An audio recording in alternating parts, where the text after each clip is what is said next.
그래서 타인에 대한 해악이 이 경계를 이루고 타인에 대한 해악 경계 안에 들어오게 되면 규범적 강제성을 적용해야 할 대상이 됩니다.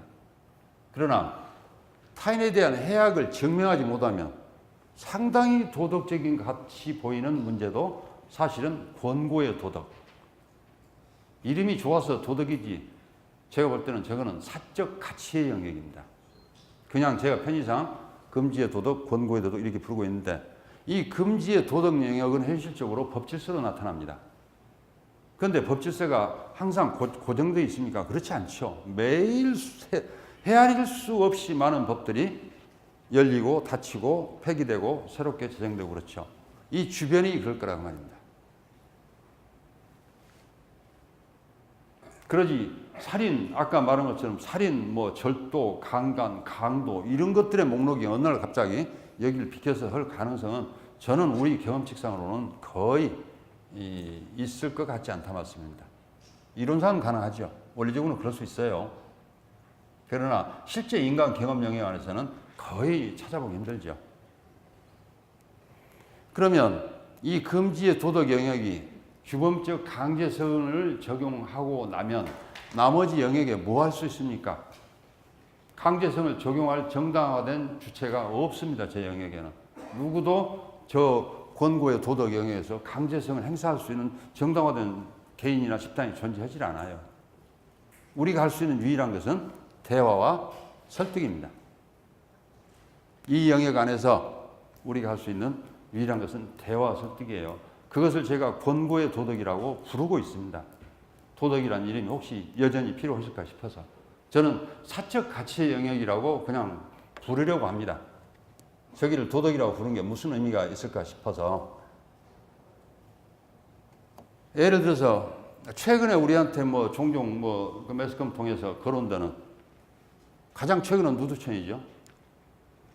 어디 누두촌 마을 뒤쪽에다 누두촌 만들어서 오니까 주민들이 데모하고 죽여갖고 밀어냈죠. 어떻게 밀어냈을까요?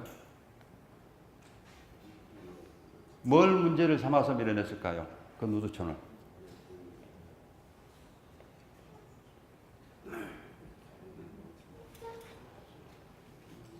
그 사람들이 무슨 콘도 같은 걸 지어서 집단적으로 모여서 뭐 하는지 안에서 뭐 하는지 우리는 알 수는 없고 아무튼 밖에 관찰된 건 바로는 옷 안 입고 왔다 갔다 하고 그러니까 주민들이 항의를 했는데 사유지 안에서 옷 벗는 것을 주민이 왜 쳐다봤냐고요. 남의 집에 옷 벗는 것을. 그러니까 그것 자체로는 그 주민들이 문제를 삼기가 곤란했겠죠. 정황을 알았지만 내가 당신 집안에 들여다보니까 당신 옷 벗고 왔다 갔다 합니다. 이렇게 문제제기는 곤란했을 거란 말이에요. 그런데 상황은 그렇고 그러니까 문제제기를 일단 했는데 실제 그것을 제동한 것은 옷 벗었다가 아니고 무허가로 숙박업소 운영했답니다. 그것을 콘도처럼 차려놓고 신고도 안 하고 회원 모집해서 자기들끼리 돈 주고받고 했기 때문에 이래서 제동을 일단 한 겁니다. 그러지 자기들끼리 옷 벗은 걸 지금 단속한 건 아니에요. 이게 좀 복잡하단 말입니다. 이렇게. 왜? 표현의 자유가 있잖아요. 아까 말씀드린 것처럼 평등한 개인의 권리가 있단 말입니다. 그러니까 그걸 침해하기 위해서는 규범적 강제성을 정당화해야 되는데 그 자체를 정당화하는 방식이 없으니까 이 사람들이 뭘 유포시키고 뭘 해서 다른 걸로 해서 이렇게 제동을 한 거지 이 자체로는 단속을 못한 걸로 지금 제가 알고 있어요. 그뒤 제 뉴스 이제 추적 안 했기 때문에 모르는데 이 사람들이 집단적으로 무슨 성행위를 했거나 아니면 마약을 했거나 이런 것들이 지금 문제가 됐을 거라고 말인데 했다면 그 다음에 또 자꾸 이렇게 짬짬이 최근에 뉴스에 올라오는 게 스와핑입니다. 이 사람들하고 겹치는지 어쩐지 모르겠습니다만 아무튼 다른 집단에서 여러 쌍의 부부들이 섞여서 말이지 섹스하고 이런 뉴스가 몇 번 떠올랐습니다. 몇 번만 있었다는 얘기는 아니겠죠. 뉴스에 몇 번 떠오를 정도면 지금 상당히 우리 모르는 사이에 유포되어 있다는 얘기인데 기사입니다. 검찰 관계자는 스와핑 자체로는 개인에게 법적 책임을 물을 수 없었고 적극적으로 음란 사진이나 글을 올린 사람들만 형사처벌했답니다. 그렇다면 지금 현재 이 스와핑 자체를 법적으로 처벌할 근거가 없는 게 지금 2007년 상황이고 지금 2017년 상황도 저는 바뀌지 않았으리라고 봅니다. 법이 개정된 것이 없으니까.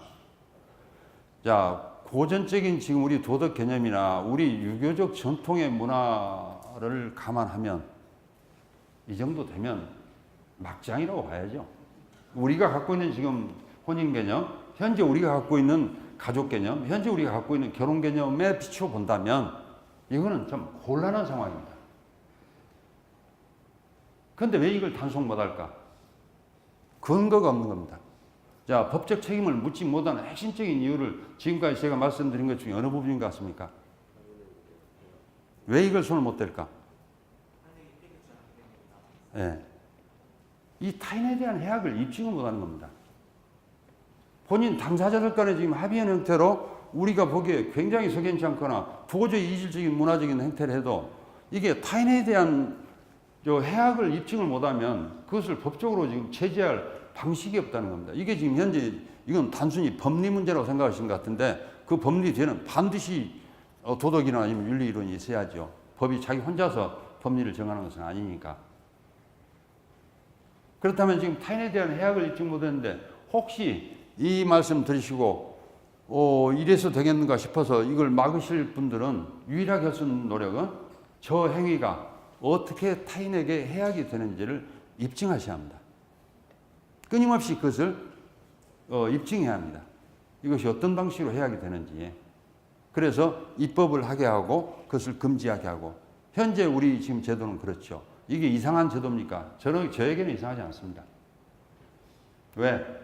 평등한 개인이 어떤 선택을 해서 규범적 강제성에 직접 저촉되지 않는 한은 계속 평등한 개인으로 있는 겁니다. 무엇에 의해선가 규범적 강제성에 적용받지 않는 동안까지는 그 평등한 개인은 자기의 선택과 자기의 무슨 성적 선택 권리든지 행복 추구권이든지 아무튼 개인이 자유롭게 움직일 수 있는. 그래서 저 자유주의 모형 안에 오면 출발을 어디서 하는가? 공동체에서 하는 것이 아니고 자유로운 개인부터 출발하는 겁니다. 그리고 어느 경우에 이 개인을 막을 수 있나요? 자유의 내용은 알 수 없죠. 왜? 개인의 것이니까. 또 국가가 알아야 할 이유도 없죠. 유일하게 국가가 관심을 가져야 할 것은 이것이 어떤 타인에게 어떤 해악을 불러오는가. 이것만이 지금 유일하게 우리의 지금 이슈가 된 거란 말입니다.